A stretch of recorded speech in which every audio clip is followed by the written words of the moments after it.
feel awful. You haven't got any paracetamol, have you? Yeah, of course I have. I'll get you some. Do you want me to make you a drink or something? No, just a glass of water would be great, thanks. Maybe you should go and see the doctor. Oh, Ian's supposed to be taking me down to Nottingham tonight. My sister's going to take me shopping for a wedding dress. Oh, I won't count on that. You look terrible. I know. Look, I'll just have these and go back to bed, see if I can't shift it. You have remembered that the court welfare officer's coming to see me this morning? Oh, right, yeah. Is that a problem? Well, no, I suppose not, as long as you stay upstairs out the way. Well, I could always go at Rita's. No, you're not well enough. Don't worry about it, Sharon. I'll sort it. Yeah, cheers. I see you've had the good sense to leave things as they were, then? For the time being, yeah. Very wise. Folk round here don't like change, very conservative. Oh, you don't say. I do. Hey, and I hope you don't expect to sell any of these. I say you'll not sell any of these. Oh, what's that? Coconut milk. Folk round here prefer it from cows, you know. Semi-skimmed or full fat, they're not fussy, but they'd never curdle a decent cup of tea with that stuff. So you wouldn't recommend us getting any more, then? Oh, you've wasted your money there. I say you've wasted your money there. Not our money, Mr. Elliot. You bought this lot in. It was on the shelves when we arrived. Never. It was. Could show you the invoice. You gonna buy some, like? No, I'm not. What about a paper? We've got a very comprehensive selection. Papers? You can't sell papers. What about the cabin? Well, they can sell them as well. I don't mind. You can't do that. There's an unwritten agreement. I'm sorry, Mr. Elliot, but I believe in honest competition. It's the first principle of good business sense.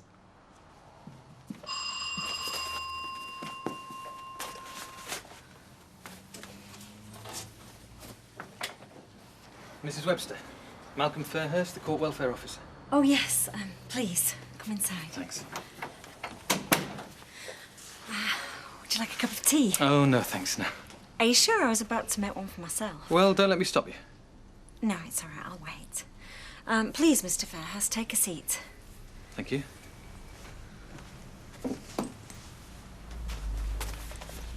Right, well, you understand why I'm here, Mrs. Webster? Yes, I think so.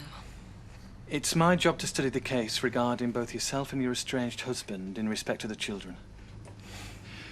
So I'm going to have to talk to you in some detail, ask you some questions, so that I can get a fair picture of the background to your situation. I understand. In the course of my investigation, I'll have to interview not only yourself, but Mr. Webster, as well as Rosie and Sophie, and I'll also be talking to the children's school. I see. Now, this is the first of my visits. It may very well be my last, or it may be necessary for me to come back and see you again. Right. At the end of the investigation, I have to advise the court which course of action they should take for the best interests of the children. Okay? Yes. Well, you've a nice house. I'm glad you like it. Well, it says a lot about a person. So, shall we get down to business?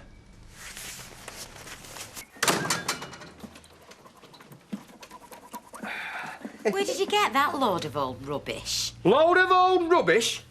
Janice, this is a genuine 1970s disco unit. It's what? Look, people in the know pay hundreds of pounds for these, you know. I hope you haven't. £8.99. The bloke in the bargain centre didn't have a clue. It's like taking candy off a baby. I think he saw you coming. Janice, the microphone alone's worth a tenner. Then there's these twin decks, amplifier speakers. Where's your CD player and your tape decks? It's a professional DJ's unit, Janice. Not your common or garden front room stereo system. And anyway, most of my best 70s stuff's on vinyl. What are these? Hey, don't touch, OK? All right, I'm so sorry, I'm sure. What are they? This is your lighting rig, isn't it? And you're going to use this in front of my mates? Look, Charlie West wanted 50 quid just to hire a setup like this. Yeah, and that was same as what you got offered for doing job. Exactly. And that way, I get to make a profit. And I can keep all this stuff and use it if any more work comes in. Janice, this could be a great little earner for us. If it works. Well, I'll just take a quick look around before I go, if I may. Well, this is it, really. It's just bedrooms and a bathroom upstairs. Well, it's just for the sake of the record. Oh, well, look, there is something I think I ought to tell you. I've got a friend staying with me at the moment. A friend? Oh, it's not a bloke. Actually, it's a friend of mine's sister. She's upstairs in bed. She's not very well, that's all. And how long is she going to be staying here? Oh, not long. She's getting married soon. And does she contribute anything to the day-to-day running of the house? Well, she helps him with the rent and gives me a bit of money for the food she eats, but I don't rely on it or anything like that. It was just a favour, that's all. Does your landlady know about her? Yeah, of course. You do have a proper lease on the property, don't you, Mrs. Webster? Yeah. And what's that? A year? 18 months? Well, it's 3 months. But I'm sure I can get that extended. And if you can't? Well, I will. But even if I couldn't, I'm sure I'd find somewhere else. There's lots of property on the market. Yeah, right. Well, thanks, Mrs. Webster. If I need to see you, you will be available. Yes, of course. Mr. Fairhurst, it's not a problem, is it, about the lease on the property? All we want is a secure and loving background for the children. We want what's best for them. And you think I don't? No, of course not. But I have to take every aspect into consideration. I'm sure you realise that. Yeah. There's still a very long way to go yet, Mrs. Webster. Thanks for your cooperation.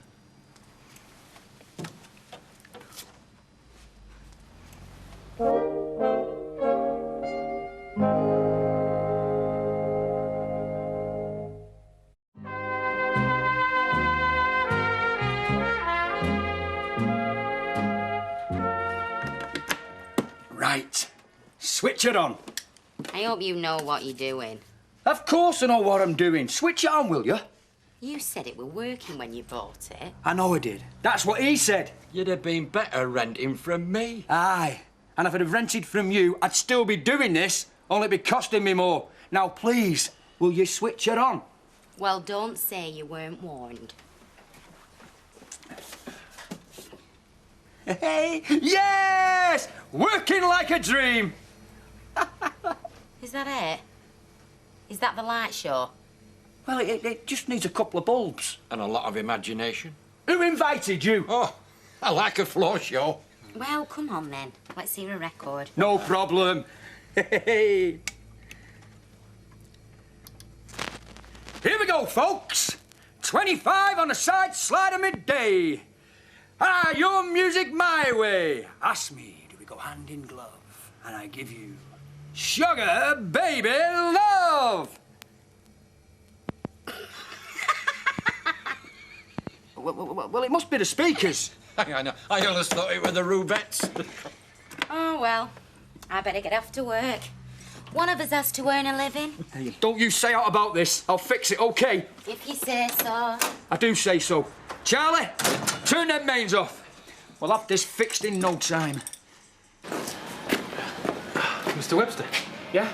Malcolm Fairhurst, Court Welfare Officer. Oh, right, I wasn't expecting you till 1 o'clock. Yeah, I'm sorry I'm a bit early. Yeah, just give us a minute to get the grease off my hands then, and I'll take you across to the house. I'll take it you want to see the house, don't you? Oh, yeah, please. You've caught me at a bad time. Everyone wants an MOT like yesterday. I bet they keep you very busy. Oh, yeah, always busy. Never get short on the crust in this business. You have to put the hours in, though, eh? Yeah, but that's no problem. I'm my own boss. Can work when I want. Always one for the girls, though. So you pick them up from school? Yeah, either me or a friend. Always make sure there's someone there to meet them when they come out. And what if they're ill? Well, if I can't get someone to look after them, I just close this place. Must be difficult. Not really. See, the girls always come first with me. Simple as that. And what if they're sent home from school unexpectedly? Say, an illness or something? What do you mean? Well, you'd be working here. There'd be nobody in the house. Yeah, well, they know where to find me. Even if you're on a breakdown? Look, someone will take him in. Anyway, I've got my mobile. Mr. Webster, you do work on your own here, yeah? Yeah? So when you're out on call, you leave word with someone? Yeah, of course. And who would that be? Well, friends. I mean, it's a close community. OK. Can I see where you live now, then, please? Yeah, of course you can. No problem. Right, this shouldn't take long. I've just got one or two things I want to say to you about matters that have arisen lately. It's come to my attention that a certain member of staff is so unhappy with the way that we do things here that they've approached a local councillor, suggesting that councillor instigates an official investigation into Weatherfield Vale. Now, don't get me wrong. I have nothing to hide. I have no objections at all to an investigation. What I do not take kindly to is someone I employ, someone I shall be able to trust, going behind my back, inferring that we take our jobs too lightly, that we do not look after properly the people in our care. And if I ever hear again of any member of this staff making careless and false allegations about their place of work, they will not only be looking at instant dismissal, but they will also be facing court action for libel. That's all. You can go back to work now.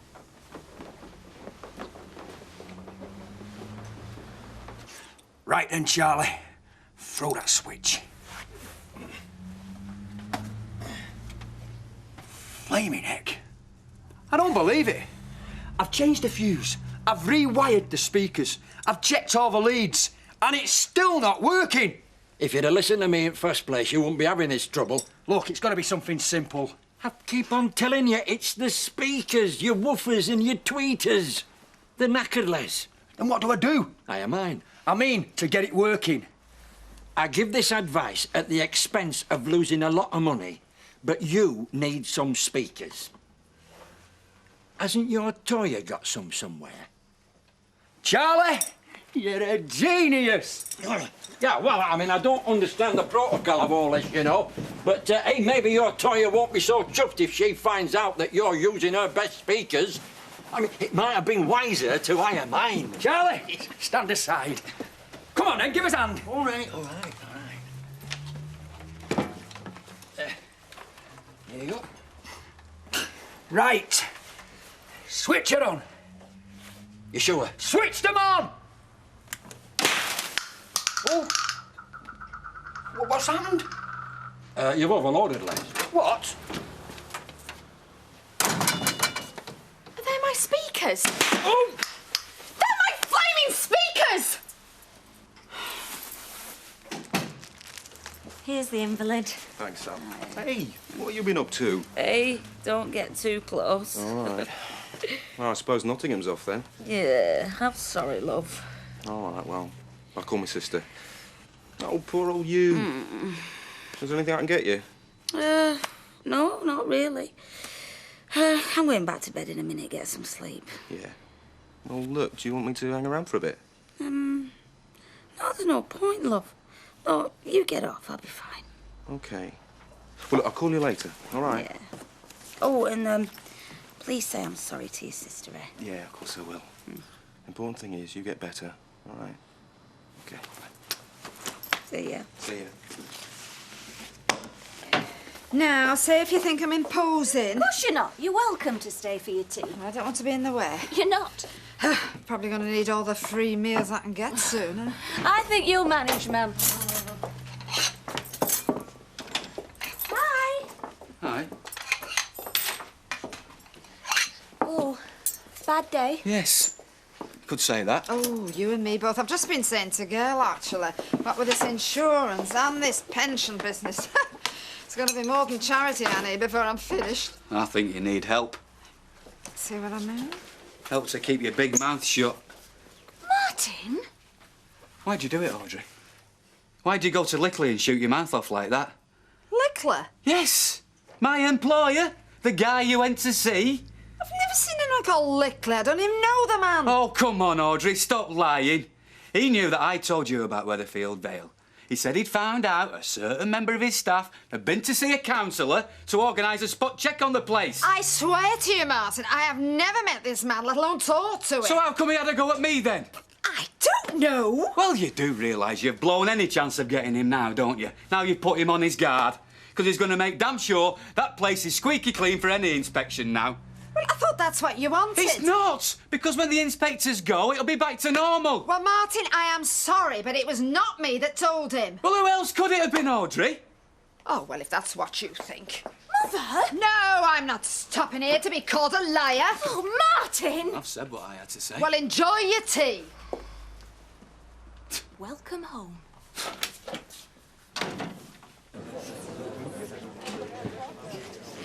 I've seen what you've done to her with Toya's speakers. Oh, don't have a go, Janice, please. Just have a drink, all right? Don't you think you've wasted enough money today? What with that stupid equipment and then blowing her with Toya's speakers up? Look, I'll get her some more speakers. With what? I said I will, and I will. All right? Yeah? Well, you just get yourself down that street and tell her that. Yeah, when I finish my pint. Now! Go on. I'll catch you up. You all right? Just about, yeah. Roy gone to his class, has he? Not yet, no. Hello, Janice. Hayley. Well, if you'll excuse me. What are you doing? I've been waiting for you to come home. Yeah, well, I fancied a drink, didn't I? Was that gin? Yeah. I'll get you a pineapple juice. I don't want a pineapple juice, Roy. You can get me another gin if you want. But you don't drink gin. I do now. You sure you're all right? Fine. Only I have to say I am a little reluctant to go to my class and leave you like this. No, you go to your class. Just get me another gin before you go, that's all. Right, if you're sure. I'm sure.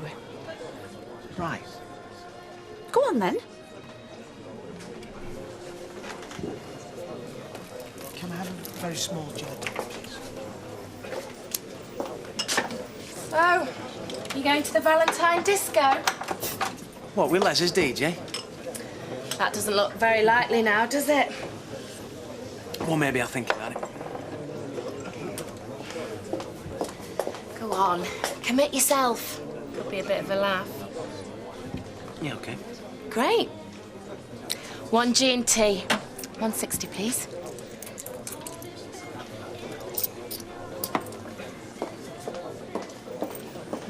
There we are, then.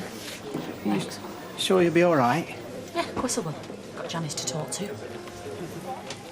Yeah, well, I'll best get off then. Don't want to keep Beryl waiting. No. Well, don't let me keep you. Right, well, bye then. I'll see you later. Bye, Janice. Bye. So? Hey. Gone again, has he? Looks like it, doesn't it? Is that why you're smoking and drinking? Might be. There's no future in that. I know. You just wake up with a bad head tomorrow morning. I don't think so. Eh? I don't intend to sit here biting my lip all night, Janice. I'm going to finish this and then I'm going to follow your advice. Only this time, I'm not going to be standing outside watching. I'm going to be knocking on her door and asking questions.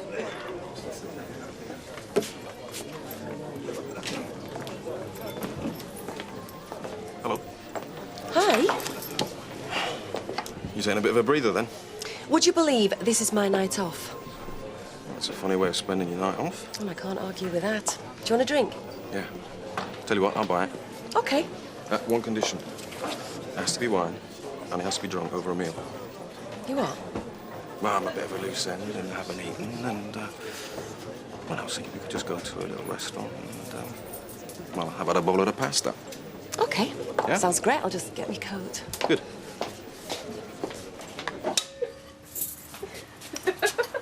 Are you sure we should be doing this? Listen, one day this place will be mine, plus everything else the old man owns. Oh. So what would you like to drink? Whiskey? Gin? Brandy? Or maybe you'd like champagne? Yeah. Vintage. Only the best for you. So where are we going to drink it? Upstairs? Better at yours. Okay. In which case we may need two. Oh, we're trying to get me drunk, are we? Do I need to? No.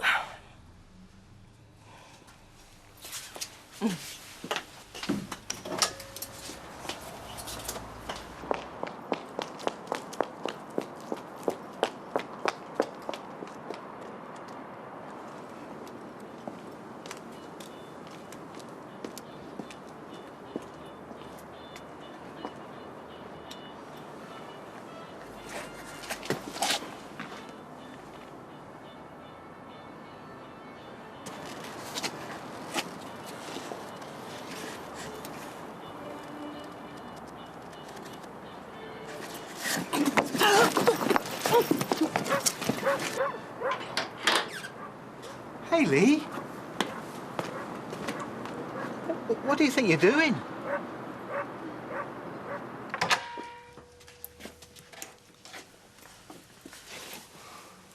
Well, thanks for a lovely meal. My pleasure. And I'll pay next time. All right. I'll hold you to that. Sure about the brandy? No, don't risk the licence. Coffee? No, really. And hey, thanks for being such a good listener. Problem shared. Yeah, well, I was very generous of you. Especially after what you've been through. Look, think nothing of it. Okay. So, is it all right to give you a call? Yeah, great, and thanks again for a lovely night. No, thank you.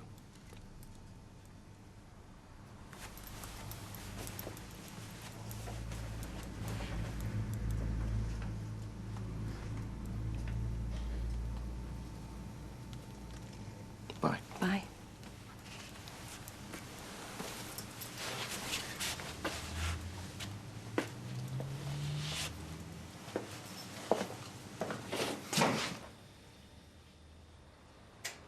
I can't believe you just did that.